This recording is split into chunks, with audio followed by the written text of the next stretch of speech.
Let's get close, but not so close. Quarantine. You can share from a distance. Quarantine.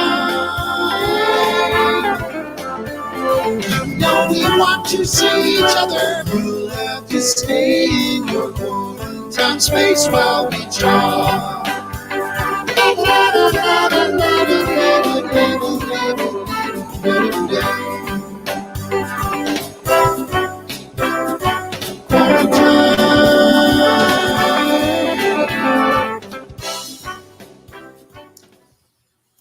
Hello, Peter Hirschberg here, and welcome to the 9th episode of Quarantime. As you know, we started this about 3 weeks ago, kind of early on, when we realized that we would all be in this exceptional, almost sacred moment of being at home, detached, and then figuring out how do we live our lives, and what does this crisis mean about what's next in society in terms of science and innovation. We always felt from the start that just under the surface of the governor fighting with the president, what the death toll is, how we're going to fight this, and whether there'll be enough ventilators, just under the surface was an incredible unanimity of purpose and innovation going on. And that's kind of what we've been covering so far. Today's show is going to focus on ritual, spirituality, and grief. This was signaled as something we knew a couple of weeks ago. We'd be heading into a week in which there'd be beginning to be a peak amount of losing people, of deaths. Maybe, I think in the US already there's been around 150,000 deaths. That's an extraordinary event.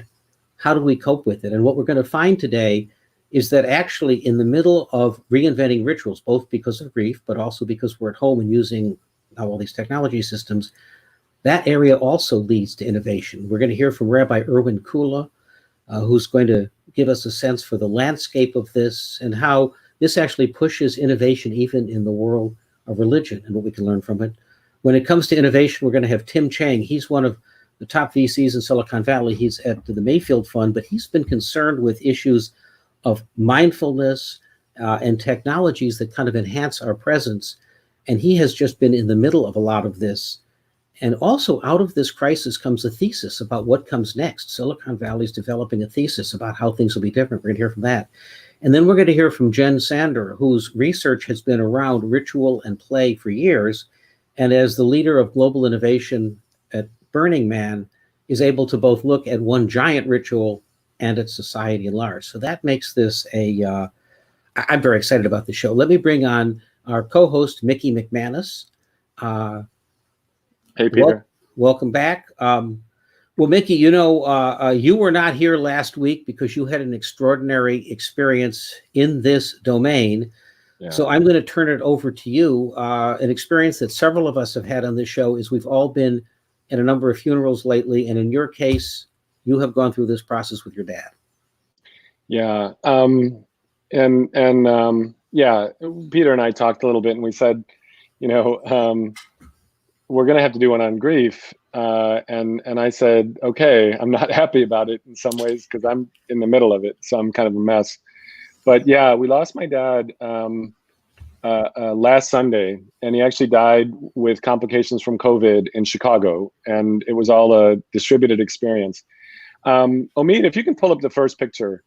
I thought I would just share what I saw happening in this process. This is a 1959 Corvair. Leave it on this until I finish with my Corvair story. So my dad was a consummate maker, and he taught me, he was a car mechanic, he taught me how to work on cars, take them apart, put them back together again. Usually I ended up taking things apart, not figuring out how to get them back together again. This was a 1959 Corvair, the very first year. And my dream was that it would never be driven, really. It would just be a cool design conference room, because it was actually the most dangerous car in America. They were trying to out Volkswagen, the Volkswagen Beetle. And Ralph Nader, this fellow that you might know now, having run for president a few years back, wrote a book. It was actually the first entry into his sort of visibility, called Unsafe at Any Speed. Because these Corvairs, if you were going 15 miles an hour and took a turn, it was a rear engine car, it could pogo stick the back axle and lop off your arm. And in fact, GM was dealing with an awful lot of lawsuits. And it led to the rise of this thing called the aftermarket. where you buy special things for the car, because effectively the car was sporty and it was a man's sporty car, which just meant it could kill you, and you had to do things. So I bought this and I had it in the backyard, in the storage area behind our garage, and I was going to restore it and do things with it. Beautiful. And my dad came to me and he said, I was probably 17 at the time. He said, Mickey, you're never going to use this car, are you? You're never going to finish it. You're never going to do that. You've got like 3 other things. You're working on a Volkswagen. What are you going to do? And I said, I don't know. I mean, I think I got it because it was just this icon of design, and I'm in design and everything. And he said, can I take it to my students? He taught shop class at this point in his life to public school students who are like the dregs of society. You always get thrown into the shop class if you can't do something else back then. And my dad thought, that's just crazy. People who work with their hands are amazing. And so he said, can I take the car and can I see if I can do something fun with it with my students, teach them something neat, and we'll work on it. And I said, sure, take the car. That's fine. And he said, I'm probably going to teach them how to use cutting torches. We'll see if we can kind of like mod it and stuff like that. And I was like, whatever, do whatever you want, Dad. He took the car, and a few months later near Christmas, I said, hey, Dad, whatever happened to my car? And he said, well, we took the engine out. It was a rear engine 6-cylinder. We mounted it on the table and we turned it into a rig so we could test starting and stopping the car, and they could learn how to tear down an engine and put it back together. And then we decided to build like an off-road go-kart that we would compete at states with, because the kids get really excited if they can compete. It's kind of like football. And then he said, oh yeah, by the way, I wanted them to learn how to use cutting torches. And I thought it'd be really fun if I had them use your car to learn about it. And so he pulled out a box with some Christmas tree ornaments, and he handed me a Christmas tree ornament. He said, I had them all make your car into Christmas tree ornaments. It was the same color as my car. Because I thought that'd be fun if they got a chance to like cut the hell out of the teacher's son's car and turn it into Christmas ornaments for all their family, for their moms and dads. And I start with that story because that's what we found happening at the funerals, where each person, each of the siblings, his wife, the other kids and family members just told these wonderful, crazy stories about this guy, Mike Russ McManus, my dad, and how he just loved lighting people up with learning and making and doing things. Omid, can you bring up the next slide? The other thing I did was I sent a note off to some friends, and he had been in the Air Force in Korea. This is a picture of him in the Air Force in Korea. And I sent a note off to a friend and I said, hey, he's not going to get an actual send-off from the Air Force because of the COVID lockdown. Could you take a picture of yourself just saluting him? And I want to, hand it and sort of give it to my dad's wife because she had been at the 100th anniversary. And instead of him sending that picture, he actually sent a note to all the people in the 13th Bomber Squadron in the Air Force, and Tim, another friend who's running down at Mojave, all the test pilots. And here's Ghost.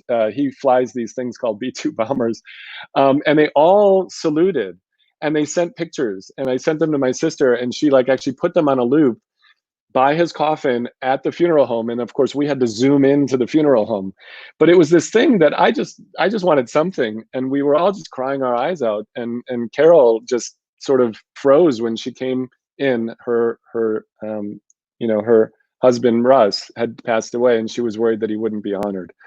And that was the kind of thing I started seeing. And so we thought today would be a good day to talk about grief. That happened last Thursday and Friday. We had the burial service and zoomed in on that, and everyone was really creative and clever about both creating kind of new rituals and some other things. Omid, can you pull up the last picture? And then the last thing I want to point out is this is my dad. So this really encapsulates him. He's a child, and he's a troublemaker, and he's a maker.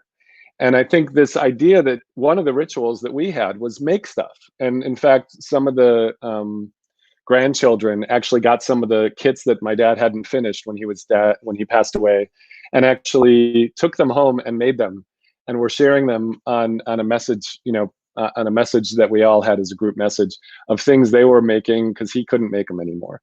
And I think, I do think, Peter and I have had a real passion around making as this almost gateway drug that helps you kind of get out of yourself and try to, especially when you make something for somebody else. It's an amateur all the way to virtuoso mode. So Peter knew somebody, Rabbi Irwin, and said, you really should talk to him. And I just met him the other day. We reached out to him, and Irwin, can we get you on? Let's see, Omid, can you bring Irwin in? Irwin, I had just such a wonderful experience talking to you. I think about my own personal stuff, and we thought, okay, he is the perfect person to kind of help us understand what people are going through.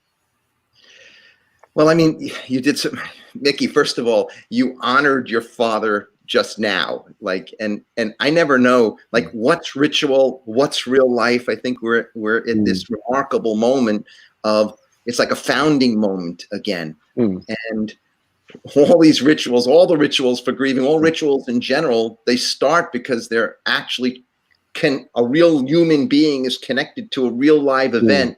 And because we are human beings, we make things of it. We make practices, we make symbols, we make, and look what you, and that's what you did. And I think, you know, part of what's going on now is because we can't outsource stuff the same way. We can't outsource our grief to a rabbi or a minister or a priest.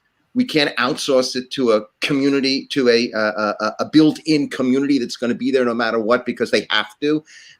Even a nice have to. We can't outsource any of it. And when you can't outsource your psycho-spiritual life, you have to make something of it. And the remarkable thing is, it's sort of the external event gives you, it forces permission for you to make of that which you inherit. And that's what, it's like literally what you did. I can show you every wisdom tradition says, here's what a eulogy is supposed to be. It is supposed to do two things. A eulogy, we all learn this in, like, you know, minister school. The first thing eulogy is supposed to do is to comfort the mourner. The next thing the ritual is supposed to do is put the first story together of the person who's being remembered. And of course, that's what you did, right? The people who showed up, the people who were saluting, those are sort of on the ground, immediate rituals. Okay, so maybe at another time you could fold a flag and you can get everybody together and the formal thing would happen. Here, people had to take agency. And of course, that's the most remarkable thing. Well, I will say that we talked about sort of someday we have to actually get physically together again. We're hoping we can. And I'm responsible for that because I think my sister was the hero in this whole thing. My sister and my little brother, who are there in Chicago and kind of working on this. And I said, look, I'll take the memorial. It's probably going to be a year from now. I don't know, hopefully. But we're going to have a good Irish wake. We're going to drink. We're going to trash talk my dad along with kind of memories. And we're going to do sort of what I remember growing up in ritual, which was Irish Catholic ritual. Yeah, and because Carol is Jewish, we ended up having kind of a hybrid approach to sitting Shiva over the weekend with Carol and other things. And I ended up having so much respect for just sort of all these ways, this sort of approach that we have developed over civilization to cope with things. And everyone is different and different, you know, we all have different approaches, and I can't subscribe to one or the other, but no, I think one of the things that's happening. One of the hallmarks of this crisis is this happens in a moment of exceptional making and do-it-yourself and networking tools, right? This thing happens when we have Zoom on the table and Dispatch and Facebook.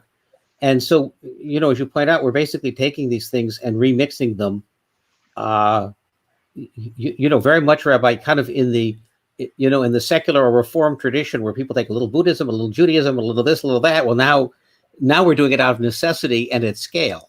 Well, it turns out that this is in this real crisis in which there is real loss, there is real trauma, is interfacing with a variety of other vectors and trajectories and trends. So one of the trends is, in general, we're mixing and blending and bending and switching in our demographics, in our marriage patterns, in our who we hang out with, in the foods we eat. And so that mixing and blending and bending and switching is now happening right inside of dealing with real life issues like grieving or loss. And people wind up with this permission to draw on anything they can. And it's almost like modularity. We know this from the innovation world. It's not inventing something brand new. It's putting things together in new ways that actually, and here I want to use a sort of innovation world term, get the job done. There's real job to get done when you have loss. It's not a game.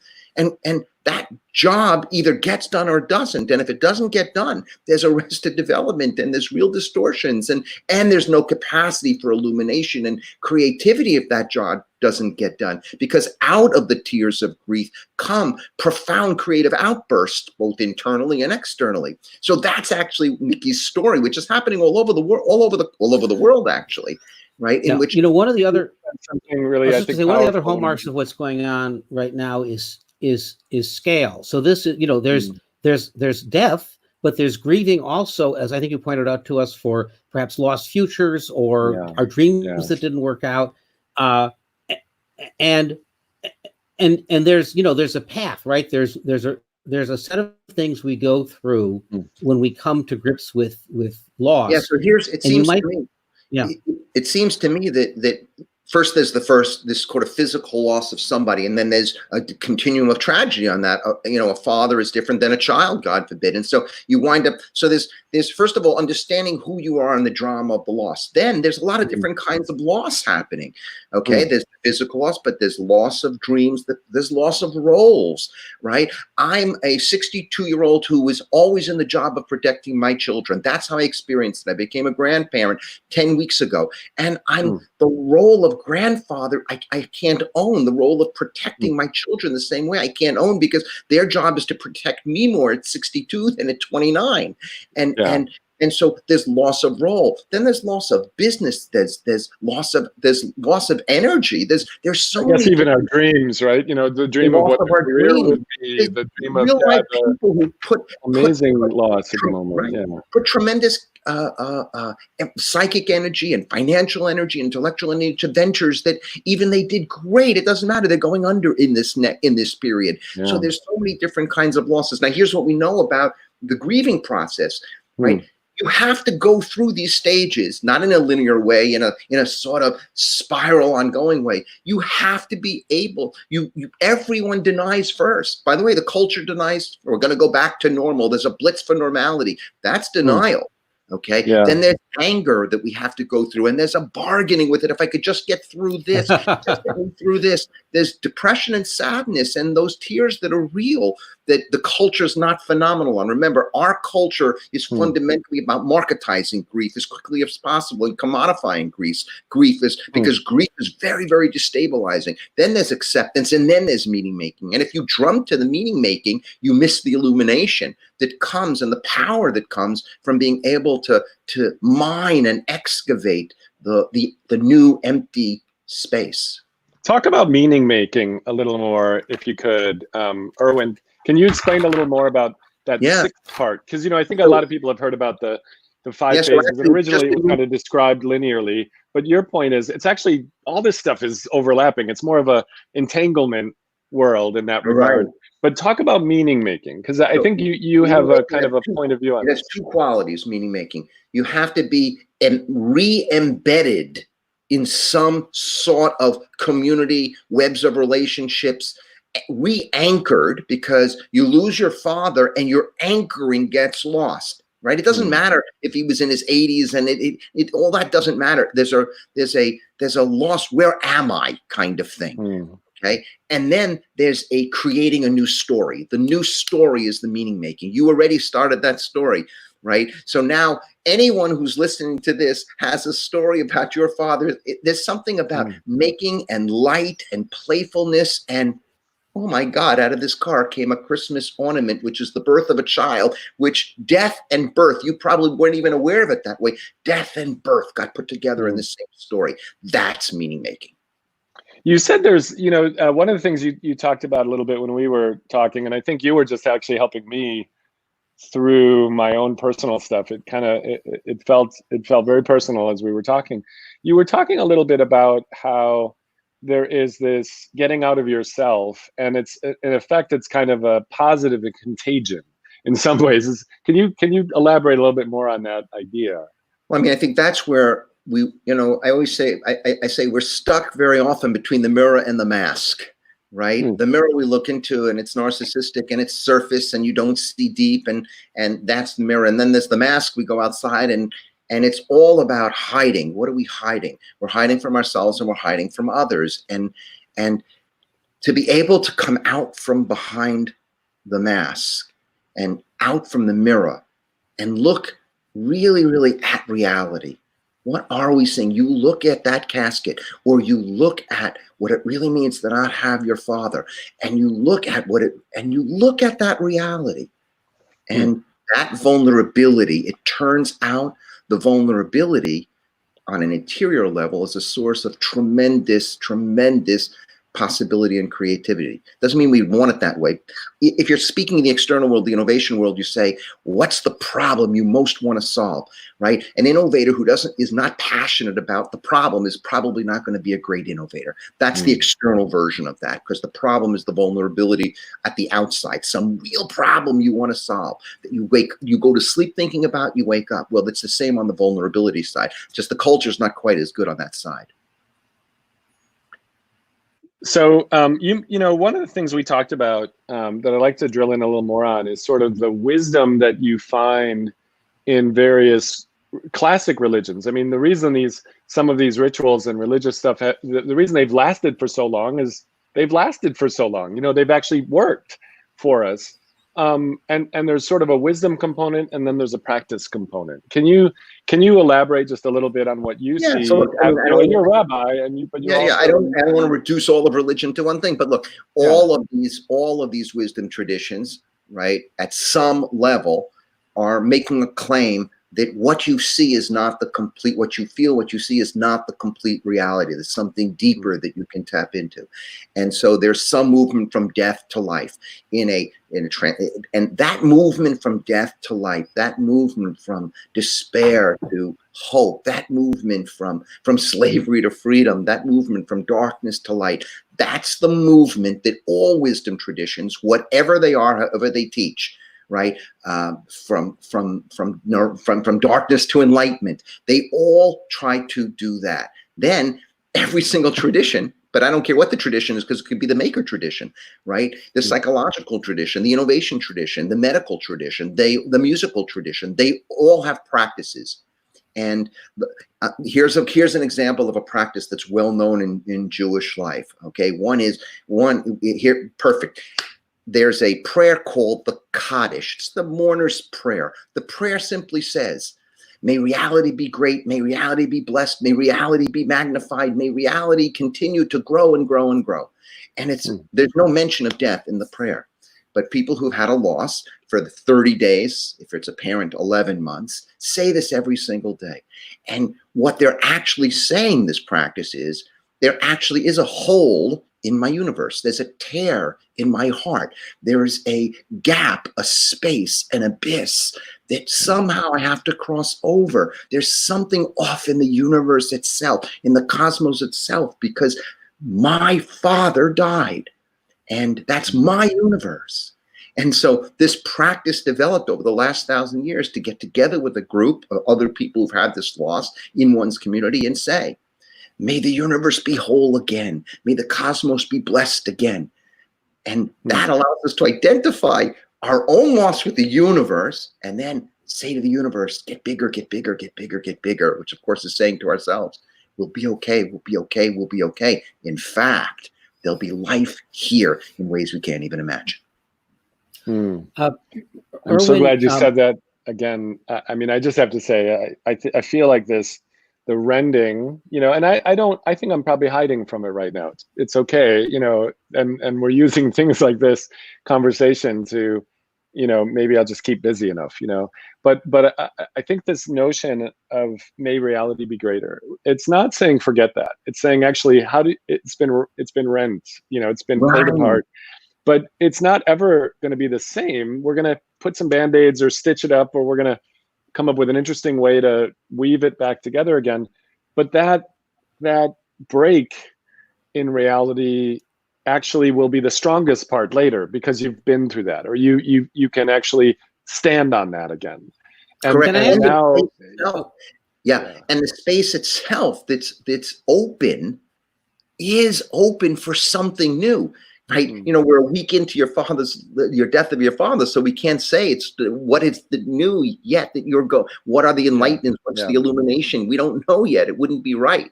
But Erwin, I've got one question before we kind of bring Tim into the conversation. We've been talking about how on a personal level, there's this loss we covered over, but what's new is going to be different. I think this is true on a societal level. Our world is going through a loss that's affecting everybody in a very connected world. In fact, we're up at about, I think in the US alone, we're passing through 150,000 deaths right now, I guess, for COVID. We've exceeded Hiroshima and Nagasaki, and we're inventing all these rituals. One of the things we keep talking about here is how will the world be different? And I'm wondering how all of this experimentation with ritual and spirituality may change how we're looking at our religions, which have been under a lot of pressure, and what new things may be part of our world spiritually and ritual wise after we've done this moment where we've been separate and more alone and using technology to connect, and perhaps seeing more starkly the role of ritual and knowing more about it, because as you pointed out, we have to do it ourselves. We can't outsource it.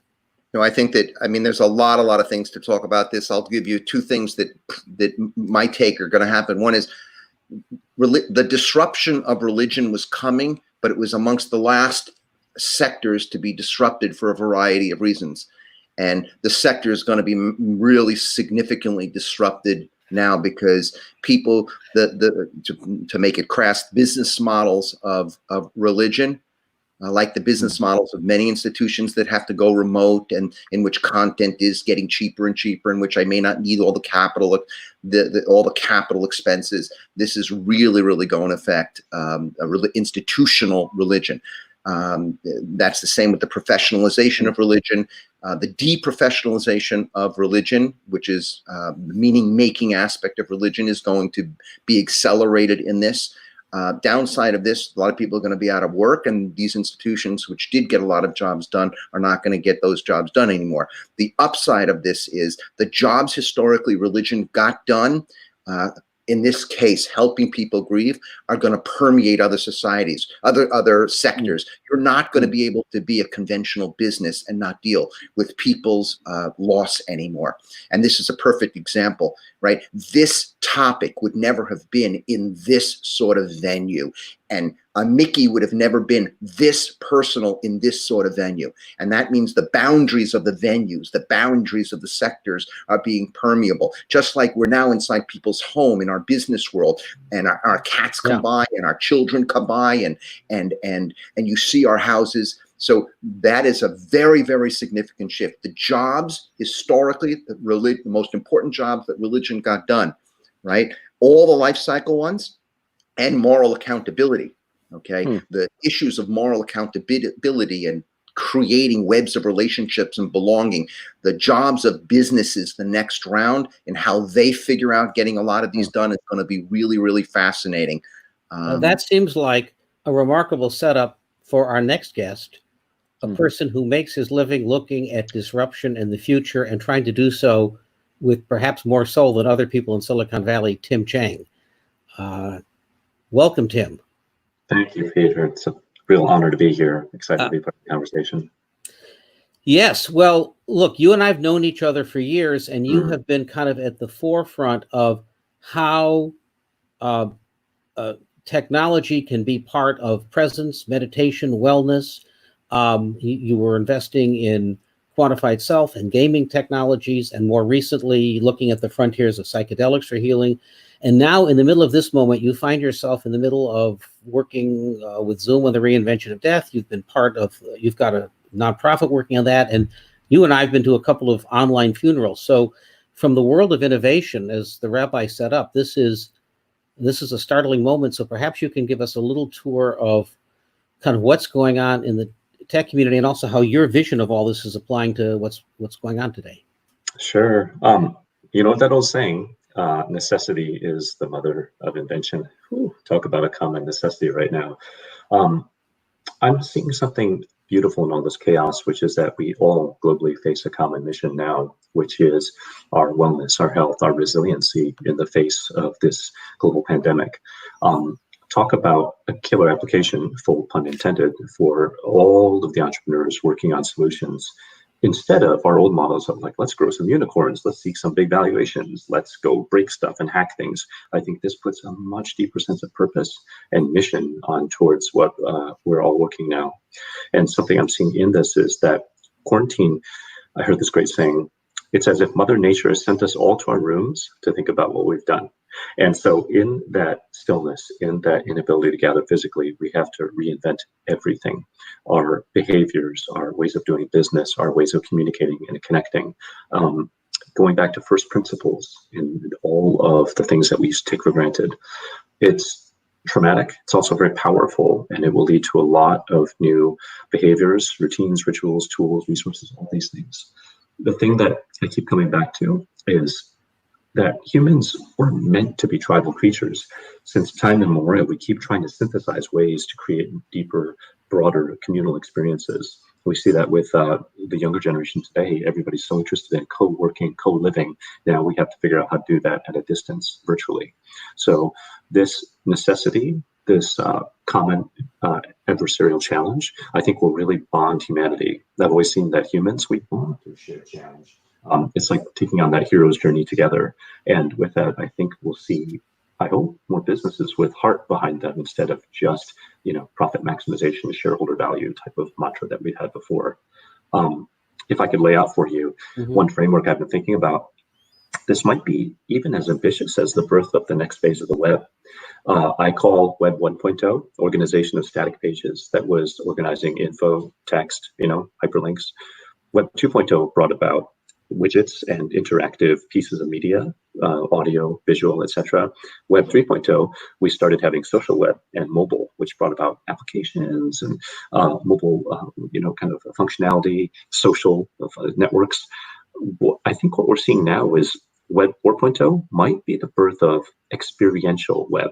So a link could take you to any number of things: a multiplayer Zoom room, a Discord a chat session, a Twitch stream, all sorts of things that are defined as many-to-many live interactions. And that's something we've never seen before. And we have to create those now. If you've attended any of these novel new dance parties, yoga lessons, all the grand experiments that people around the world are doing to foster connection and interactivity over whatever tools we can find, that's like the blooming of a million flowers out there. And some of these use cases, I think, will be so compelling that even after we can gather together, these use cases will stay.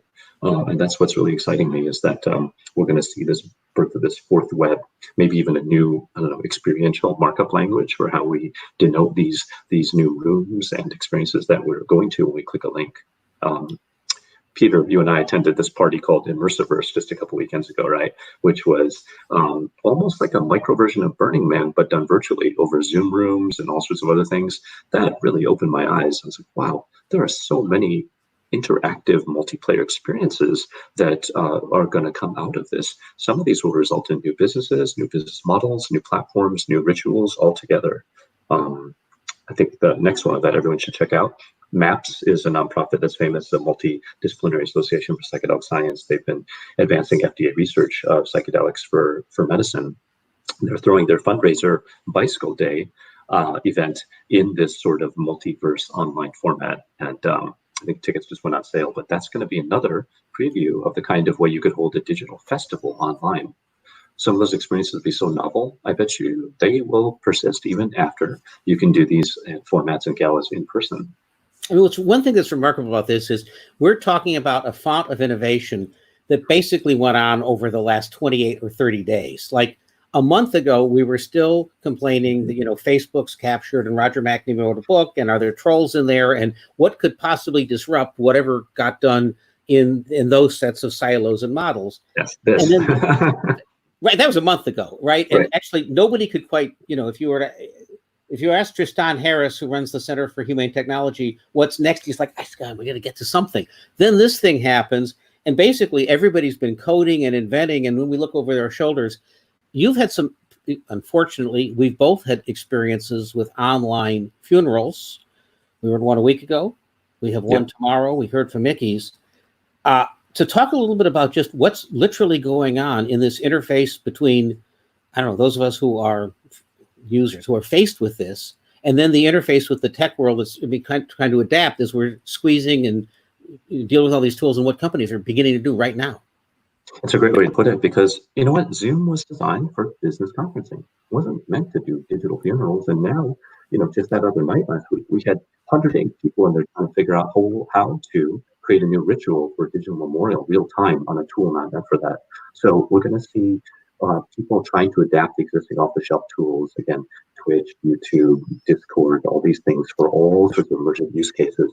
That's going to create the need for new tools, new moderation systems, content offering, all sorts of things that will bring about, again, from this necessity, as we take all the offline behaviors we had to figure out before and then put them into a virtual or remote setting, right? These are conferences, these are fundraising galas, this is tutorials, therapy, training, instruction, all sorts of services that were once done in person are getting reinvented real time. I got my own training in death midwifery from INELDA, the Association for End-of-Life Doulas, and I was just thinking to myself, death doulas, they normally do their work in person. They're on the sidelines right now, but how important would it be to be able to have them provide on-demand sort of support for end-of-life processes remotely? Zoom, Facebook portals, even cell phones. Because a lot of people in ICUs, they have no connection. Nobody can visit. They're often begging nurses if they can just connect with family members just over the nurse's cell phone, right? So that's an example of an immediate necessity. I want to bring Irwin in, who is shaking his head, and I think seeing how this compares to perhaps a few thousand years of other traditions. No, I like I'm listening to Tim, and who I just got to meet today. So it's amazing, and I'm saying, oh my God, no pun implied, as a religious leader, like, yikes! This is exactly what a founding moment is.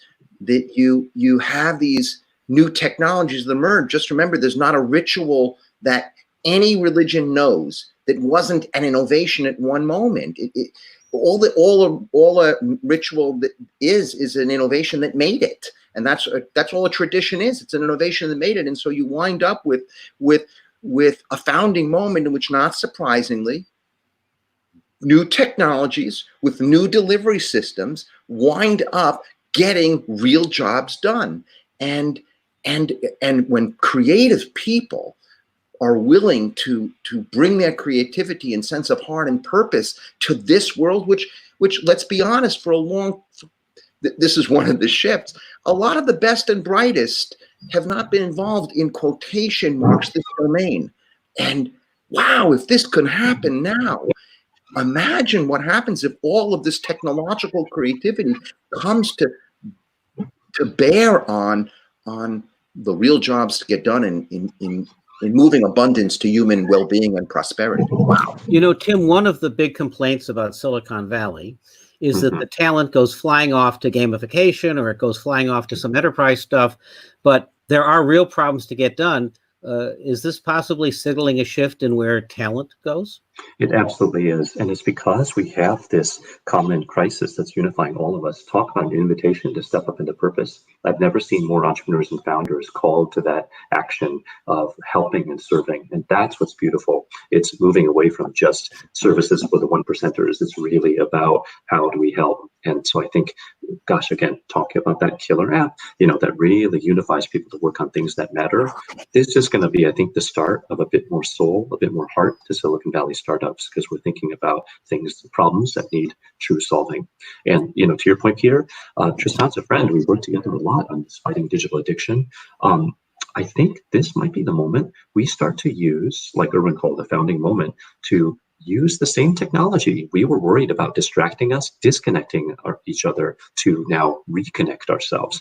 Connection with ourselves, connection with those around us, the connection with the broader community. This notion of can tech put us back in touch with me? That ripples out to the connection with we, that ripples out to connection with all. And so I'm really excited about that part of, again, creation of new rites, rituals, routines. So I've got a question, and I think it's really for Tim and Irwin both. Irwin, you talked about the best and brightest were not in this domain, and I think what you meant was organized religion. And so I want to understand that. But I think also, Peter and I both have been exploring this notion of complexity science, and this notion that in some sense, a lot of times makers and the tech community is all about sort of the church of what's now. It's all about sort of empirics, lots and lots and lots of cool things, see what sticks, see what you can get a business model, not necessarily about theory. Einstein would be laughed out of a maker lab, right? He'd be like, who are you? It took 28 years before his little paper when he was a patent guy actually got tested, to see about lensing between stars. So how do we make sure that these new people who are entering, right, the people who are excited about this, the possible new founders, the possible new people who actually see this as something and have felt it viscerally, how do we make sure we don't throw the baby out the bathwater? We don't end up with none of the wisdom or the practices that actually stood the test of a few thousand years in this process. And I'm curious, actually, for both of you, like, what's your take on this? I mean, it's so like jazz, I mean, I think, first of all, the people that, again, as a quotation marks outsider, the people that I've met in the tech world, in the maker world, it's not that these, again, I'm sure as an outsider, I projected certain idealism. Many of them actually want to get real jobs done. I think that when you add to the now a little bit more reality of the heart, I don't want people in the past. I just want the now to be a touch, have more depth. It's like 2-dimensional, 3-dimensional, 4-dimensional. So I love that 1.0, 2.0, 3.0, 4.0. So all I want is now 4.0. I don't want now, the killer app is now 1.0, or the killer app is a very narrow understanding of now. But what is the app that has a broader understanding of now? In some traditions, the name for God is now, is present tense. Beautiful. That's the name for God. And so, like, if a maker who is deeply in the now, a tech person who's saying, this new power, it's even more than fire.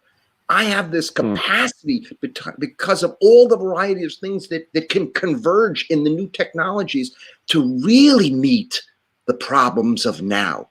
Oh my God. What do you think a cross was? What do you think a Mandela was? What do you think a Jewish star was? These were technologies. These were makers. The makers developed something to speak to a real fundamental need. So I don't want theory. First of all, as a religion person, I believe that practice always comes before theory. Always becomes before theory. Yeah, I totally agree. Yeah. First. So in fact, one of the reasons that religion got so screwed up is across the board, and this is especially in Protestantism, theory and theology began to win out. But it's not about theology. I can't tell you, you show me your checkbook, you show me how you spend money, you show me how you spend time, and I'll tell you your theology. So I'm much more interested in the making and doing, and then let people I'm happy to look at the making and doing and say, oh my God, do you see what you're doing? Do you actually understand the range of what it is you're doing? Do you understand to get everybody to salute what you did in creating a ritual of me? Do you even you created birth and death in the story you told? Theory comes after practice. I totally agree. And I love this point because I think this notion of practice becomes theory. I mean, I think the point is sort of, you have to try something, like just do something, like make. One of the best things I ever learned about making was make for action, not for archiving. In other words, make the wrong thing, make it really rigorously wrong, and then give people the ability to tear it apart. And they will actually show you what you really needed to do by the act of them tearing it apart and recombining it, right? Make it out of foam core, have them tear it apart. And this notion, though, that when you step back, though, you look for pattern, right? So theory, the scientific method, my brother's a high energy physicist. And as a child, he wanted to be that at 6, and he became that at Bell Labs and everything, and Fermi and CERN. He would tell me that there are experimentalists and there are theorists. And he's an experimentalist. Like, he loves building the tools to try to figure out how to discover like the top quark or something. But the idea was that they were inspired by the theorists, but they often stumbled on things that then theorists would spend years trying to figure out what the heck that was. And it's a feedback loop. And I guess I just want to make sure that we get both sides of it. because theory gives us the power to predict the future, right? If I drop something, it falls. That's cool. It doesn't just fall on Tuesdays. It doesn't just fall here in this show. It falls all the time. Gravity's not open sourced. It was burned in right around the first second of the universe. And so that means we can trust it. It's a contract, right? And so I want things that give me predictability, but also I want things that can't compress, right? You can't compress a person's life into E = MC squared. The uncompressible and the compressible are both very powerful. Beautiful. Tim, you look like you wanted to say something. Oh, I just wanted to bounce in on there. Irwin's points are spot on. One thing what I'd like to offer is what I keep seeing is that there's this false dichotomy between the scientific and the sacred. I think if you go down either rabbit hole far enough, it's as if two, 180-degree kind of arrows circumnavigate a globe and meet at the other end. And I'm seeing this in the tech world too, because with all this resilience tech, people are now realizing, oh, wait, the future is plant-based foods, and maybe it's, community and living together and in harmony with nature. And it's really funny because these strike young people as grand insights, but it's basically elder wisdom we've known forever. And so there's this joke I say, it's going back for the future, going way back for the future. Back for the future. That's good. And I mean, every generation goes through this. You have to have this level. You have to, where you think you came up with it on your own, but it's been around since millennia. But the point is, the sense of ownership is when you walk the path and figure it out for yourself. Yeah. Right? Yeah. And we have co-creation, the owning it. Yeah, every generation has to own it, and we have to be good ancestors in that process of kind of helping. Yeah. But we're not going to be around for some of this stuff. And I think if they don't feel it, they won't defend it. I'd like to this notion that we are all at a moment of coming together to reprogram, and large communities suddenly are seeing that these are the prescient ideas of the day, is a great opportunity to bring in someone who has studied and practiced this for years, my good friend Jenn Sander, who is also runs global innovation at Burning Man, which is a community that has been practicing these ideas and arguably has been a sleeper cell in rehearsal for this moment for years. But you're seeing kind of a grand reprogramming going on, and I'd love to get your perspective and kind of what your research has shown you. Yeah, thank you so much, Peter, for having me. It's interesting what some of you guys were talking about at the very end there, just to trail off of it for a minute about the idea of some of this has happened in the past before, and, we're creating examples of change right now, but were there other systems in place in the past where we were more like this or what have you? I think we're in a really amazing moment of reprogramming right now. And Burning Man certainly has a lot of examples there. And some of this has already been said by you guys, but this moment of adaptability that's occurring where we kind of both lean on our rituals to help us get through the unknown, but at the same time are in a little bit of a pickle where we have to be more resourceful because there's a restraint, or we don't have all the ingredients, or we are in a crisis, or in a moment where we have to recalibrate even the ritual that we once would lean on to get us through the circumstances, such as potentially not being able to be with your loved ones during a funeral. What's actually happening, though, is that people are reimagining their ritual due to this sort of constraints, from everything from, hey, let's have that funeral on Zoom. And wow, wasn't it amazing to see all the different people's lives that Dad touched, versus us doing it perfectly with just 6 people being able to show up. You know what I mean? To the kind of funnier things that I've seen of sort of people, baking all the time, and then wanting to have their croissants on, Sunday morning with their family, but not necessarily having the ingredients. It sort of reminds you of, what was it? The chapter in The Joy of Cooking, where there was a section around substitution and learning how to do things with substitution. And some of the things that happen as a result of that, which you guys kind of touched on also, was that often that substitution or that need to reimagine the ritual leads to new innovations, right? And so that new innovation is very, very awe-inspiring.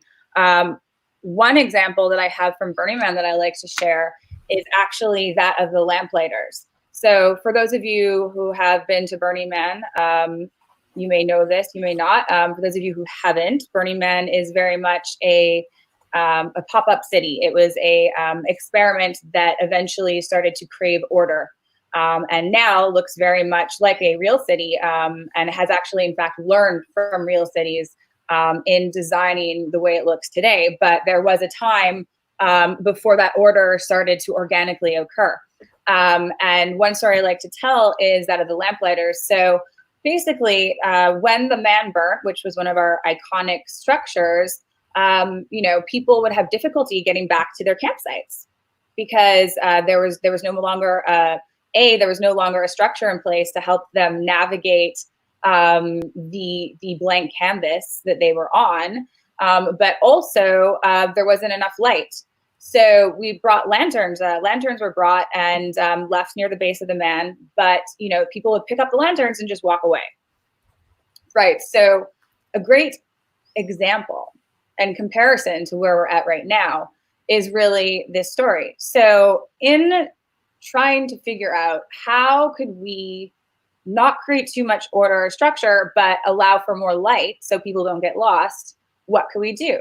And eventually what happened was this idea, this make-believe idea that came out of pure imagination led to a new ritual whereby different members of the community could be honored for their ideas, for their participation, and actually in a ritualistic way, carry the lanterns on a stick and hang them on lampposts so that people wouldn't walk away with the light.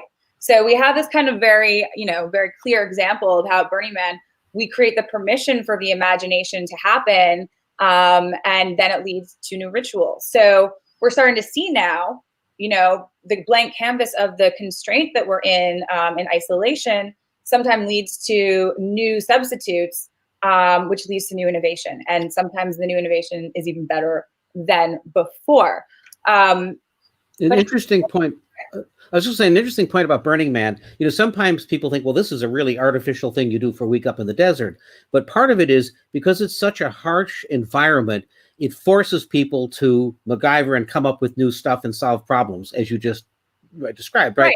Right. I think we just sort of touched on that a little bit. So there's definitely some commonalities between being in a landscape where there is a restraint, such as limited resources like the desert, or in a crisis. I mean, another really great example is the recession, in 2008, when there was no jobs, there was no jobs, no guarantee of getting a degree would lead to anything at all. So this kind of like resurgence of entrepreneurial thinking or entrepreneurial learning happened, where people had to get creative. They invented services, they invented different forms of disruption and alternative entrepreneurial pursuits, and that largely came from a sort of a place of scarcity in a way. And so, but I just want to point out that the power of ritual also does allow for, in some religions, an opportunistic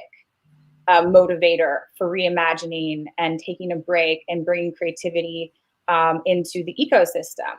And some of those things are like, the Shabbat, or even just the idea of the weekend, where we take a break on the weekend to do something different than we normally would.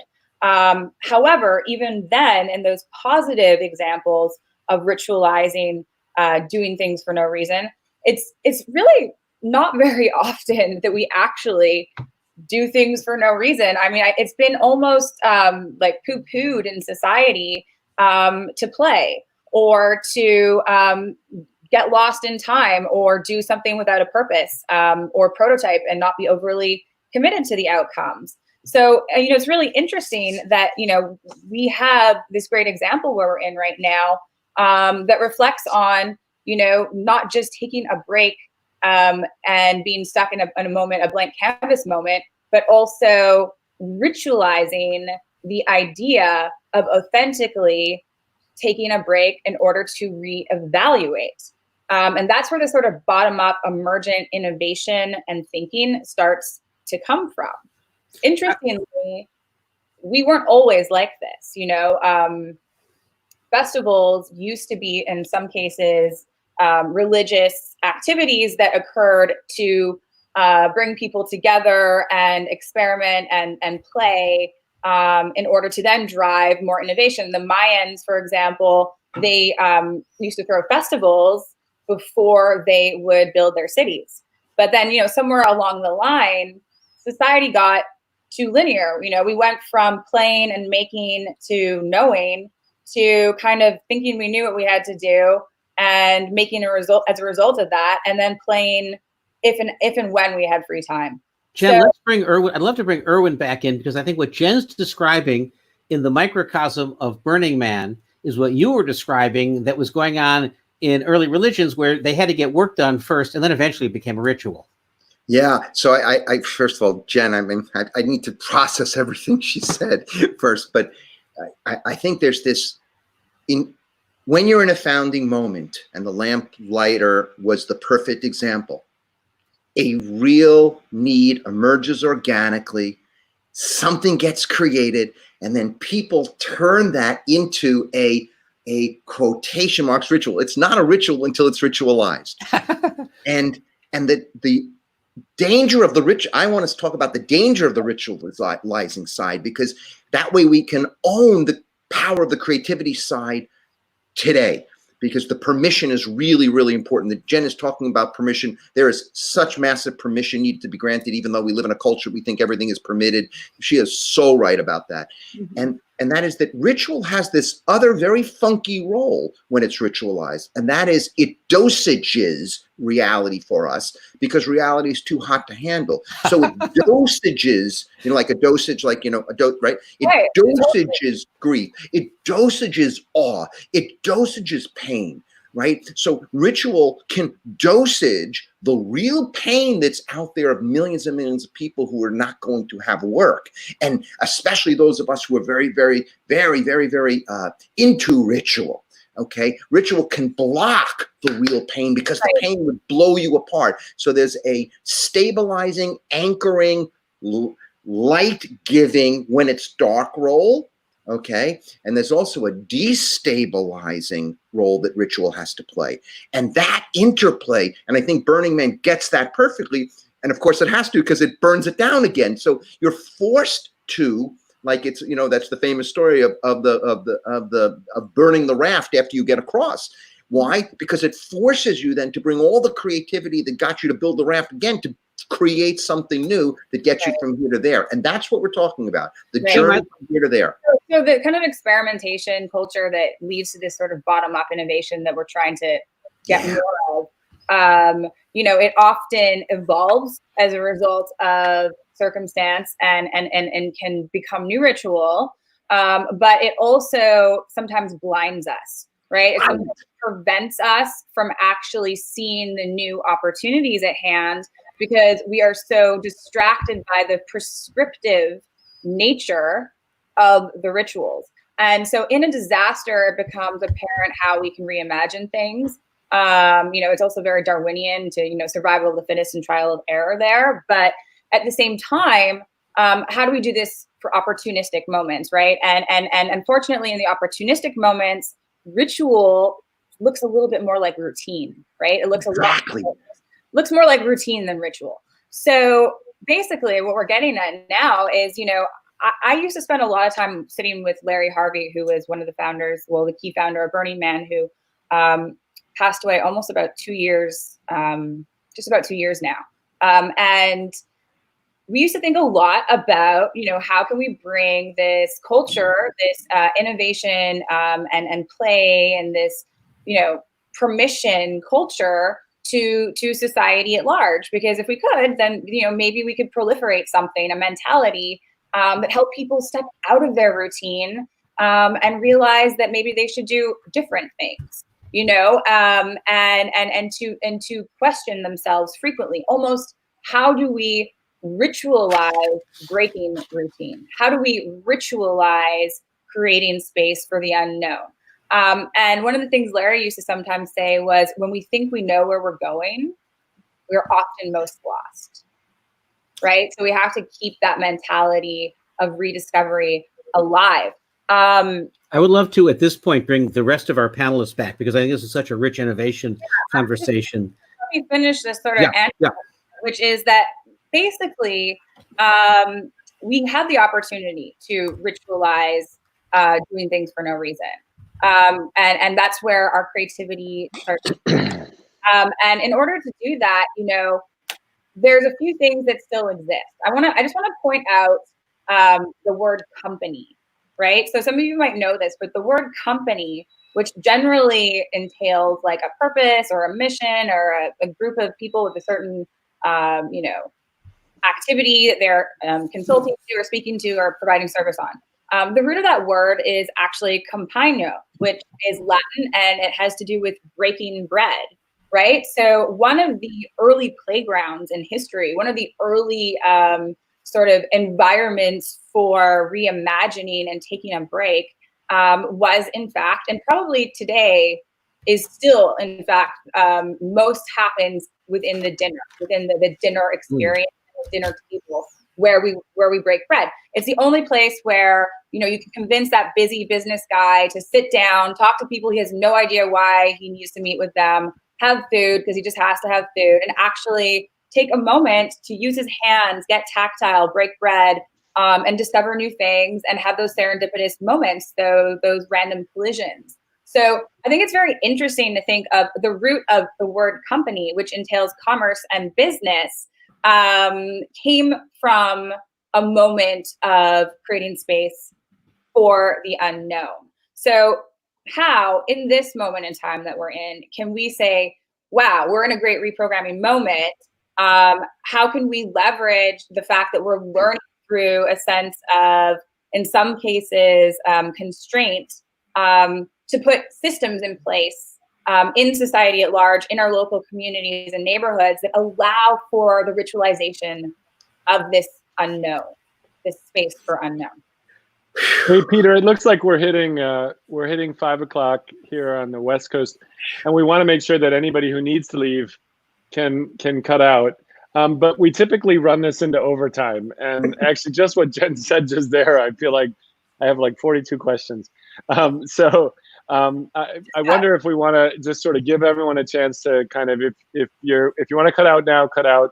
We're going to keep going because this is like a dinner table conversation. Actually, I have a question for Tim. First of all, talk about necessity and invention. At Burning Man itself, this notion of grief and reverence wasn't the original idea. The temple at Burning Man was a thing that got created to meet this need, and arguably it's one of those things that's going to spill out into the virtual world. So, and then the second question is, here what was the question there, Peter? What was the question? Oh, yeah, because I think the temple is a stunning example of embracing something that was created by one artist, and I think Jenn expanding on that would be I don't know what your powerful. question, Peter. I can line it up for somebody what's the question? By explaining it slightly more. So the temple, the temple is a very supreme example. The temple was one man's art project, and well, not one man's. It was a vision, and it was initially an art project that was created actually to honor somebody who died of suicide. And so that was the intention of the creation of the first temple. However, how the participants began to interact with the art project was a completely different thing, which is one of the things we learned from prototyping in general, and why prototyping is important is because more people can interact with said things. But anyhow, the response was so powerful.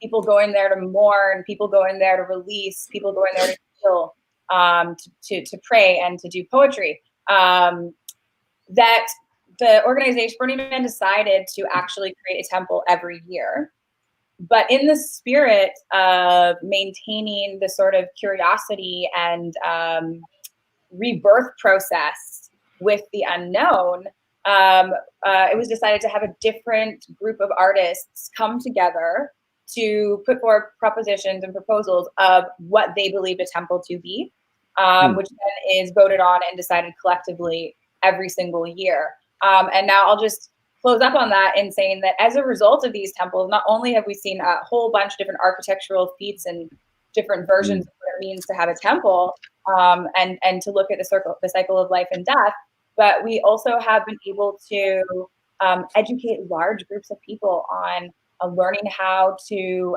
use like laser cutters and build and get involved in local Yeah, making. building these temples is not trivial. They're giant. You know, we helped one year at Autodesk, Carl Bass's own private shop. The CEO is probably better than most people's maker labs, and helped build it. But then I think the important point that you're building on, Jen, is this notion that a lot of people in the news media hear about this weird thing called Burning Man. It looks like a lot of half-naked people, and they're covered in like dust and sequins, and the sparkle ponies that come out for the big rave on Saturday night.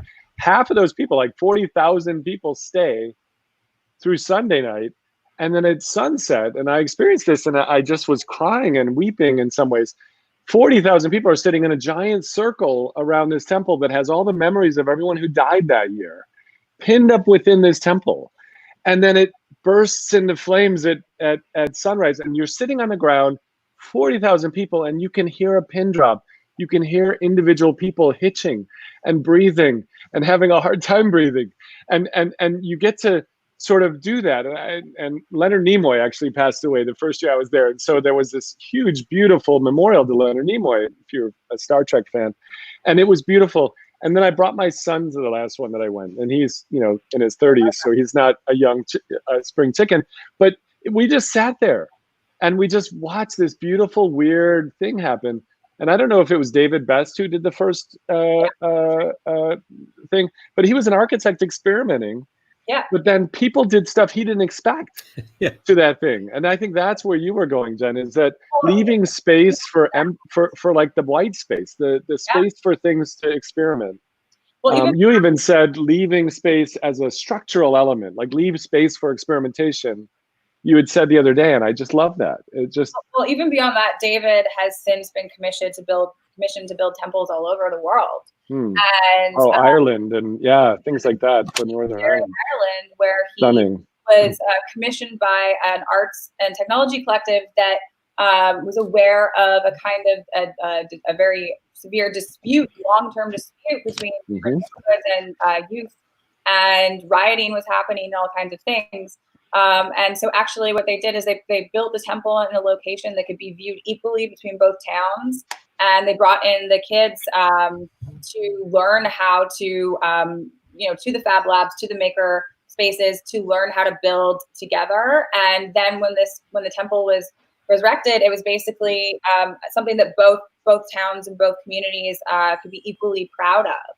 Yeah, they had like a burn night where they were burning the hell out of actually the cities, and this redirected their energy to actually both the sort of that were from the IRA and the people that were from the British side were coming together in a weird way and actually being okay. It was like a international symbol of peace. I just want to point out that those sparkly people are okay too. Okay. Of course. I was one of those on Saturday night. Peter is the king of sparkle pony, but yeah, true. And doing things that seem silly and seem novel and seem purposeless, seem like a waste of time, like costuming, etc. Those things are the same things that lead to the bottom-up emergence. It's the idea of doing stuff for no reason and being silly that then leads to the new. Well, thank you for saying that, because I also feel like it could come off as I'm like dismissing that. You're totally right. Yeah. That's the experimentation. Not everybody experiments with everything, and even the idea that the ritual ends right after the temple burns. You go back to normal life. You don't dress up in the weird tutus and the sparkle stuff, whatever. When you're, but you might bring a little bit with you. By the way, I'd like to point out like that's where you're experimenting. If you looked at the online raves or the online activity like Immersiverse that we were in, much of the innovation was how the hell can we be silly with Zoom? How do we introduce these personal connections, the ritual elements in this business instrument, and get what we need? In the last couple of weeks.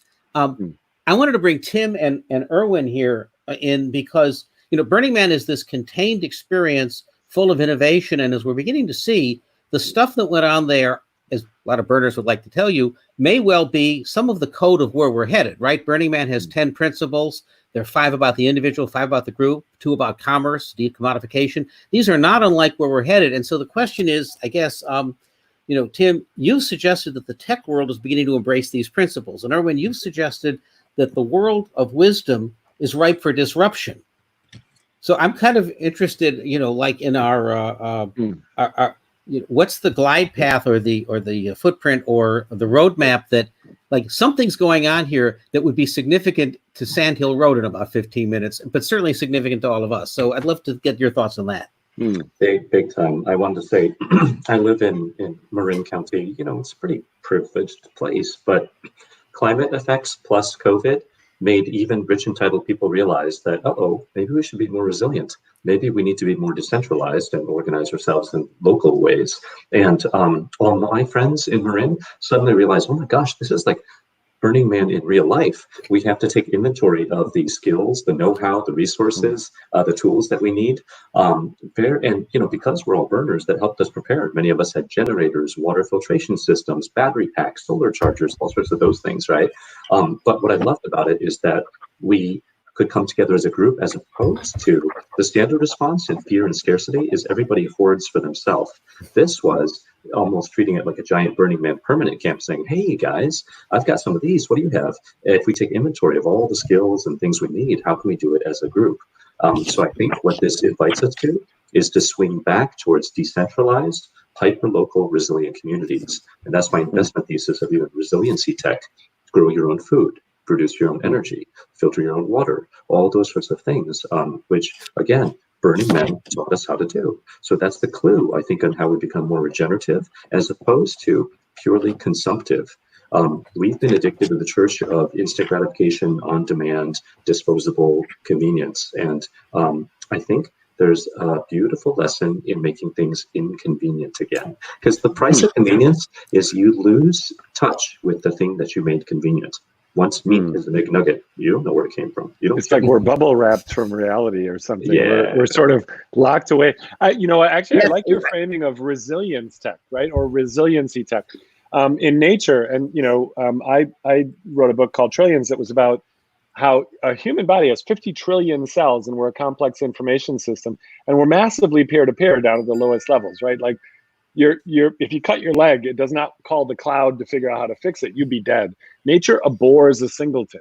Nature likes to memory is so cheap. Every cell in your body has a spare copy of you. That's pretty cool, right? And so it's got layers of complexity. There's an endocrine system and a circulatory and nervous system. But our species would be gone if we didn't have hyper-local ability to be resilient in this stuff. Nature laughs at the fact that there's only one Google. And if you kidnap one of the founders or something, you probably have more power than kidnapping a president's daughter. It's a weird thing. Nature looks at that like, are you crazy? There's no spare copy of Google, because we don't actually think this way. Like, we designed for this limited ability. But in the future, massive hyper local. That's the reason the rise of the maker movement right now is happening in some ways, is we had this surplus of printers. And surplus of goofy, like I've got a $300 printer that can do photopolymer, can print 50 things at the same time. It's $200 from Amazon. Photopolymer printers, when I was a product designer, were $250,000. Now they're $240. And some of them, none of this is actually ready for prime time. It's a little clunky, but it's still the idea that like, what if we designed a factory as if we don't know what it will make tomorrow, instead of 9 months to change a factory line? How do we have more resiliency? Can I jump off all four, multiple levels of riffing here? First, this if we use our own sort of take on what it is we're saying, then Peter, to your question, what's going to be the next thing, and inherited wisdom traditions and the interaction with technology and business and reappropriation and ritual and play. If we use actually our own take on this, the only way that'll happen is it'll be emergent. And then the question is, who can model emergence? And it will be, of course, decentralized. That's everything that we've been talking about. In the emergency, I love that companion, that company. In the emergency, there will be emergence. And then the only interesting question is, who do you want to be in the drama? Who's the we in the drama? And there's no whole we. That whole we is the wave. We're particles in the wave. So the real issue is, who's the we? How many of us are going to be what I call early moral adopters of this new way? And one of the real challenges of being an early moral adopter in this sort of dramatic shift that emerges with this kind of mixture of courage and compassion and creativity and curiosity in the midst of all that is on the ground, will it actually promote well-being? On the ground, will people who don't have food, because if we wind up in a creative game in which no one really gets helped, then we're no different than the religions that are soon going to go out of business in the West. And does it do the job? That's the point, I think, in some ways you're asking. And so I love the way Jenn sort of described Burning Man is it's both emergent and then it dissolves. It's like it crystallizes and dissolves. It crystallizes and dissolves. And just for Mickey, just because this works so perfectly, there is no Jewish word for funeral. We don't have a word funeral in Hebrew. The word is livaya, which doesn't mean funeral, it means accompaniment. And so we literally don't have a word for what a funeral is. Here's what a funeral is.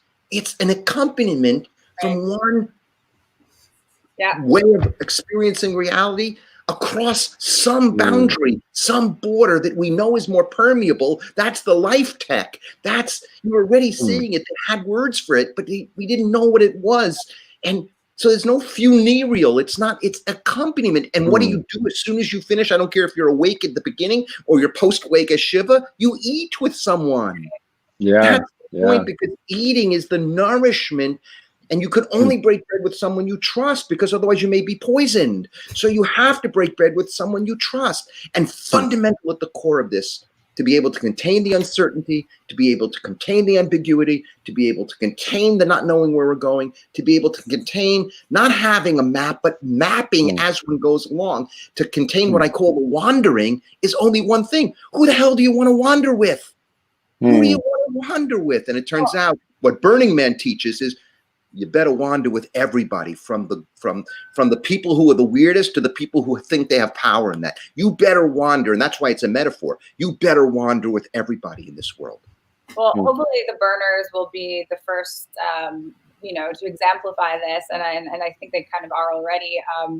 One of the things that Peter touched on was this idea of radical self-reliance and then collective effort, and I think that the real thing here is actually that if those elements are maintained and demonstrated, potentially through the sort of crisis that we're in, a recalibration will occur.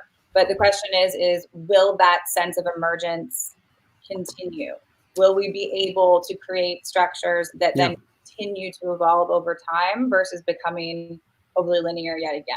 The question here is also like, are we all in a bubble here? Because we all agree on this, and yet, as you're saying, Jenn, if this is a big cultural thing, the implication would be this comfort with uncertainty, this ability, as you're pointing out, Tim, we need more resilient structures at home. Work is going to change. Now we're using the internet differently. Does this diffuse in society? One thing we've seen as every new media type comes out is we have great expectations for television or for the internet, and it kind of gets captured by the advertisers or by extant business models. So what we're discussing here is there going to be this big cultural shift that allows these things to happen? We know we're not going back to normal, but we could go back to something that's more discord and polarized, or something that's together. Normally, we'd ask our religious leader this question, but you have limited investors who you have to explain this to. So I'm kind of interested how this thing plays out in the world of capitalism and things that get built. From what I do see, more and more people convinced that we are at late stage consumptive capitalism and are looking for better models. I think the United Nations Sustainable Development Goals provides a really nice North Star set of things to work towards. And more pools of capital and institutions are now asking questions like, hey, how does this business support UN SDGs? The notions of conscious capital, regenerative business models are becoming more and more known.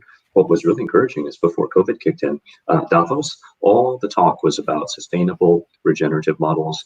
Benioff himself was calling for the end of shareholder capitalism and more towards inclusive stakeholder capitalism. So I think COVID puts a fine point on it, because I would argue, let's not go back to business as usual. Business as usual were the systems that brought about things like pandemic and climate collapse. How do we do business as better? And that starts from the business models we use. We've been addicted to the church of infinite growth at all costs, but that's not in tune with nature. The only thing that grows at all costs in nature is called cancer until it kills the host organism, right? And so, I mean, in one argument, I could say COVID is Mother Nature's antibodies against us, who are the virus, with the ways that we do things. So again, it starts with within. How do we slow down, examine our own behaviors and expectations? How do those shape our business models, which then shape our behaviors of our companies and institutions? So I'm seeing more I have and a more question. Right. Tim, I want to see if I can come back in. And this is a question for each of the people who've joined us. This has been just personally just a wonderful. I just like being with you all, and I'm just enjoying it. And I think I end up probably wanting to spend more hours. But I have a question for each of you. You know, one of the things I've been doing, I don't know, Amit, if you can bring in the whiteboard. I've been trying to capture every single session kind of virtually and capture on an infinite expansive whiteboard. So it's not pretty. I'm not a great doodler or something like that. But in each case, I've been trying to kind of capture and see what happens, and you know, everything in the emergency. Where will be the emergence? Will be the early adopters. Who do you want to be wandering with? You know, it's not ritual until it's ritualized. This is all available to everybody. Actually, what's kind of interesting is it's all of the quarantines that we've been involved in, not just one. So if we were to move over, we'd probably find a quarantine from Wednesday, which was actually about the nonprofit space with Grant from the Heinz Endowments and others. But the question I have for all of you is, you know, I've been trying to also collect, what are you reading now? What's giving you a chance to disconnect and go deep into scholarship? What is something that you're doing not for work, not for something else, but just because you need to escape in some ways? And I'd love each of you to answer me. You know, either what are you reading, what are you doing to kind of unplug in some ways, or give you hope? Because I'm trying to build kind of a playlist of books we should all read and movies we should watch or other things. It doesn't matter to me what it is. Can I offer one really quick? You bet. This has been the perfect opportunity to finally start learning how to grow my own food. So the whole thing about regenerative ag, you know, which is just a rebranding of permaculture, that's one of the keys out of this, right? Instead of industrial centralized farming and everything, it's like, how can we all start to grow our own food? That's a form of resiliency, but it's also, I think, a solution away from some of these, you know, industrial livestock systems, which help create some of these superbugs. So, hey, wet markets, right? So, yeah, it's been a chance to finally learn how to put some planters in my backyard and how to make kale grow or whatever. So you get very close to reality when you're actually trying to do that stuff. Who else? Jenn or Irwin or Peter? What are you reading? My home is I call it a play atelier. It's kind of like a maker lab for playing. And so I look at reading and I guess working. We don't want to hear this, but I look at playing and working as one and the same. And so I'm reading all kinds of things from like Rumi's tarot cards, which I think are a wonderful example, because this idea of ritual, again, you know, pulling a card, but then the card itself not really having any meaning except for what you prescribe to it, is an ongoing ritualistic activity of emergence, right? To just going outside and paddleboarding a little bit. I'm in Vancouver, but you know, we're doing a Medium platform for Burning Man, and we're curating a whole bunch of user-led content. So I've just been totally in this play, learning, I guess, also working, mentality of listening and hearing what's going on. And I think that the things that I would be reading, if I was reading like strategically would be things on network design. I think social physics and the network design stuff and designing for inefficiencies, and kind of the things that I really hope that we can get into as a result of this conversation, where we start to think about how to put the emergent structures in place, is a place where I'm having a lot of fun revisiting. Got it. And so social physics, Sandy Pentland from MIT doing some really interesting work there. A few weeks ago, we had Tim Chang from Dan Ariely's Center for Advanced Hindsight, which is sort of about behavioral economics. You just reminded me, and I actually liked your tarot cards idea, because I think this notion of Rumi tarot cards, I don't know them, but I don't know how many people have ever seen this. It's Oblique Strategies, and it's from Brian Eno. And actually, he kept this pile of cards. He started with basically a list, but he was working with David Byrne, and I don't know if you know much about Brian Eno, but he started keeping this list of like kind of oblique strategies, like which frame would make, which frame would make this right, and he would use these. He decided to turn them into cards, so they weren't. This is actually my whole mantra, I think. Try faking it, which actually kind of evolved into this way of kind of randomly pulling things. And he would pull these. He's a famous music producer and musician. And he would pull these out. This is from like probably the 70s or the 80s, and then it was reissued. But it's one of my favorite kind of weird things to pull from. Irwin, did you have something that maybe you would recommend for us? I mean, I'm in New York City, so this epicenter craziness, so I try to go for a walk with my wife every single day. We try to walk at least 50, I guess more than that. We walk from 70, almost 100 blocks. And we walk the same exact walk every day now, because it's a safe walk where there are not a lot of people, and we figured out when people come, where we can walk on the side, because we're trying to be really, really, really careful.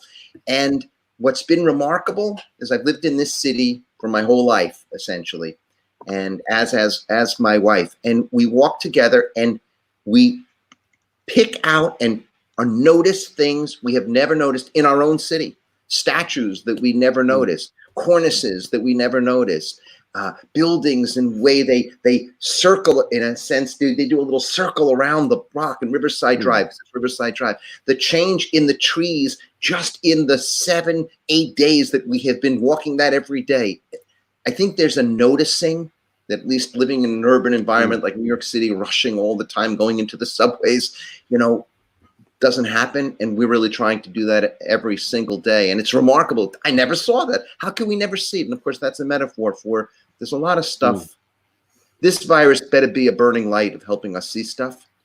And if it does, and I think that's, what everybody's been saying, if this really can help us see more clearly, when the scales come off the eyes, if I can use another religion's metaphor, when the scales descend and the eyes open, you see reality more. And if that doesn't open up your heart and create a different sense of purpose to use all of our abilities, all our capacities, all our power, all our technology to wander, I've been saying that I don't believe there's amazing grace. I'm sort of post-religion that way, but I do believe there's a maze of grace, and we can help each other wander through the maze of grace.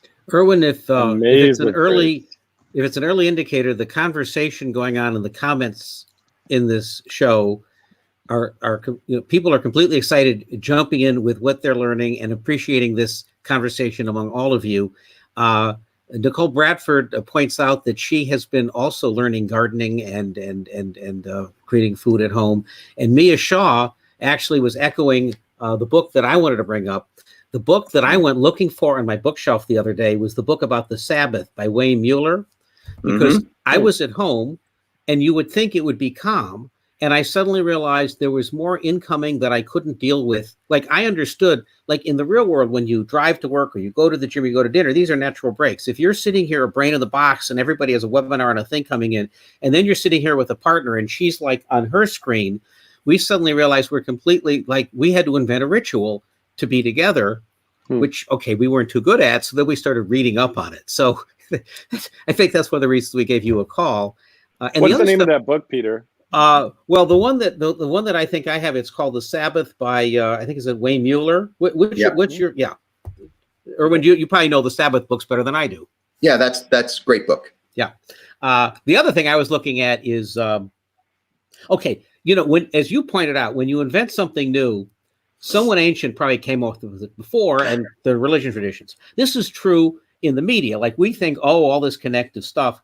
But there was such a burst of energy in the 1960s with what's called expanded cinema, when people were looking at all sorts of deeply immersive stuff. And, we've talked about what Warhol did in this. Our show last week, we talked about Gene Youngblood in Expansive Cinema. So I've been rereading that, and at Gray Area, we've been doing a course on that. That's a 1970s book. He wrote it in 1970, based on work that went on in 1966. And so it was like Andy Warhol on the East Coast, but it was also Grateful Dead on the West Coast, and sort of how they actually were at odds when they came together and actually tried to do a performance at the Fillmore. It was fascinating, kind of weird explosion from the psychedelic, drugged out kind of. It was also a moment when kind of thing. It was a democratization moment in media. There was a whole independent underground film movement, so it was inexpensive to make stuff.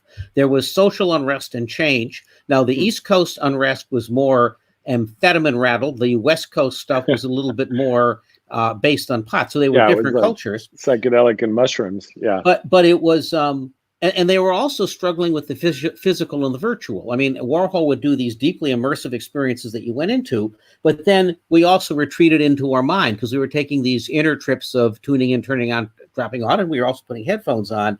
And we're at that moment now. At Gray Area, we just finished a big immersive experience. We were doing place-based immersive media, but now you can't do place-based. So now suddenly we're jerking back to the virtual, right? So that it was just fun reading what we were doing 60 years ago. We may want to actually wrap up soon because it's Friday night. I felt really bad, Irwin, calling up a rabbi and say, how about you come on a show on Friday night? Because that's the one time we know you probably have an appointment. So we really want to thank you. It's all right. Thank you so much, Irwin. This is a perfect entry to the Sabbath for me. Thank you, Tim and Jen. I mean, this has just been personally very good for me. Tim, I wanted to end up on one thing. When we talked the other day, you had 3 emerging theses that literally you and your kind of friends in the VC world are coming up with, and I'd love you to just punctuate them. You mentioned there's this thing about resilience, which is really a lot to do with homes and design. You touched on this whole new communications thing, and you had one on work. So can you give us a preview into kind of when the smoke clears, but not back to normal, what we can expect in innovation? Sure. 3 or 4 points real quick. We're seeing the rise of resilience tech, and this involves things like how to have resilient, healthy homes and lifestyle. I think this is an evolution of what we used to call smart home.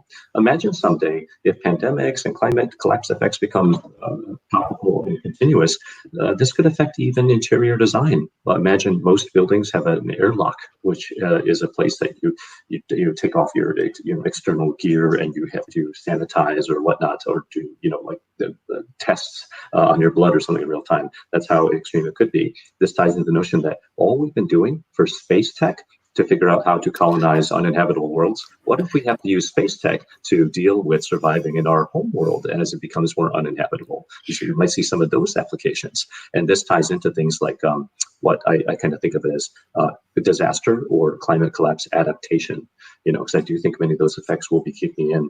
Wildfires in Marin are common. We're going to see some of those things. So that's the resilience tech that moves more towards decentralized local innovation and just more, again, resiliency at the individual, the household, the community level, instead of over-reliance on centralized systems. Second is we're seeing more innovation of tech and services for community and connection. This is all of the Zoom room experiences happening. That's going to birth new platforms, new experiences, new systems. This will be about wellness and support for each of us at the me level, the we level, and then the all level. We're going to see a rise in things that are driving end-of-life tech, as well as what I call legacy tech. And this is for, how do we process things like grief, and how do we memorialize people virtually? Because that's going to be something we have to process in mass as society. We don't have those tools right now. Something I'd like to see born from Virtual Burning Man this year is a virtual version of the temple that everyone on the planet can leave a memorial for someone dear to them. That maybe it's persistent, maybe it burns every day, maybe it burns every week, but this could be the birth of a global legacy vault, right? And then we're going to lastly see the redefinition of what digital work is. It's going to be done remotely, but what if this could be a great equalizer? What if this could start the diaspora away from all the talent just working in San Francisco or New York? Because once we reinvent a lot of these jobs over Zoom and whatnot, then Perhaps that's a reason to go live in Coeur d'Alene, Idaho, instead of living in San Francisco. Some of these jobs won't ever want to come back to the office, and that could be a good thing. I know that's for the privileged white-collar knowledge workers. We need to figure out solutions for, the hourly workers, the gig workers, and everything else, especially at the blue-collar level. But it will be an entire reinvention of every type of job. Well, by the way, as an affirmation of that, don't forget, this is a show brought to you by Maker City, which is the book that Dale Doherty and Marcia Kadnoff and I wrote. And the whole premise of that, that actually, and the whole Maker movement came out of the fact that we all thought we were a little bit over-indexing for knowledge workers and text and whatever Richard Florida wrote about, and that this probably had to happen more in the middle of the country. So in fact, both affordability and the fact that we've learned to work remotely, one thing America has a lot of is great downtowns and cities. So that's a very hopeful point. Jenn, all of this tees up that we're heading towards a world of emergence, and many of the principles that you're working on where emergence and play may be the strategic principles for our cities and boardrooms. Yeah, I'm looking forward to going deeper on how we look at, what some of the residual side effects of what we're going through are, and also how some of the more strategic ways of working with them to encourage more of that emergence might look like. So we're in a good spot to keep going on this, I think. And Irwin, I think you had a comment you wanted to bring in.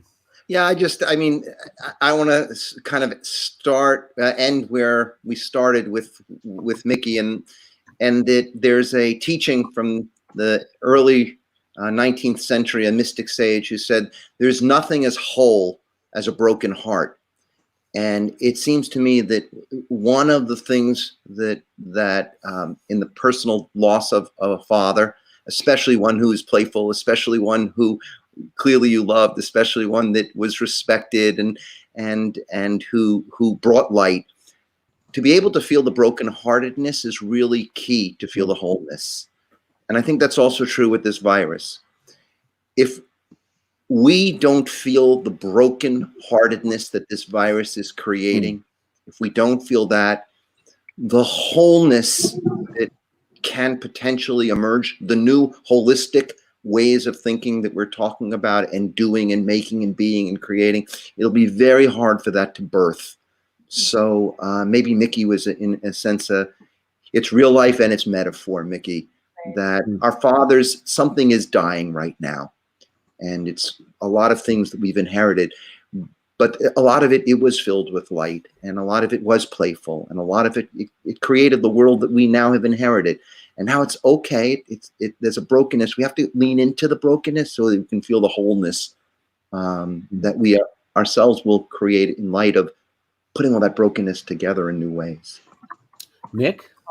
I just want to echo the sense of experiencing also, and just really experiencing everything around us too, like gardening and discovering new things in your cities. But the idea of breaking bread together and supporting those in need, I think, is how we actually create the new businesses and civic mindset that will get us out of this.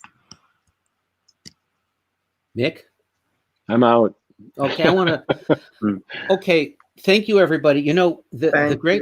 Thank you. The great irony here, or the thing that amazes me, is when we started in on this, we thought this was going to be a sad show about grief. And we knew we were going to head into it, and we wanted to examine it. And as Mick pointed out, we were a little conflicted about doing something that would be, I don't know, down or sad. But how amazing that in this conversation about loss and ritual, we may have had the most electric conversation yet we've had on this topic, because we realized this is really about innovation and rebirth. And when, I don't know, the most fun thing about this is we start planning it and we talk to people who are going to be on, we suddenly realize there's some grand theme that connects it up. And I would not have guessed that the theme that connected this whole thing up was just innovation, this mother of this, the necessity is just creating innovation around ritual, around how we connect with each other, that perhaps this is both where investment dollars go next and our attention goes next. So I want to thank everybody, for this path. And by the way, the very fact that we're all stuck at home and the only way we could reach out was through these electro gizmos we're on now is what Irwin let me reconnect with you, that you and Mickey made this connection. Tim, You and I have been connected in joyful moments like this and in a couple of funerals. Jenn, you and I have had these conversations for years, but what a great coming together. And out there, you know, connected with us are a lot of our friends in the burner community. Nicole Bradford's out there.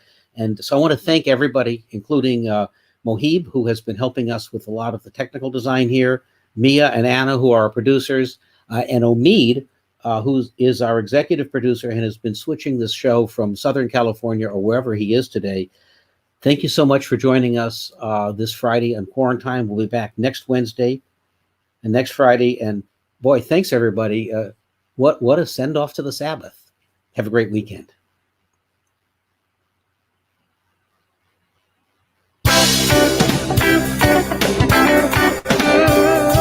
Let's get close, but not so close. Quarantine. You can share from a distance. Quarantine. You know we want to see each other. You'll have to stay in your quarantine space while we talk.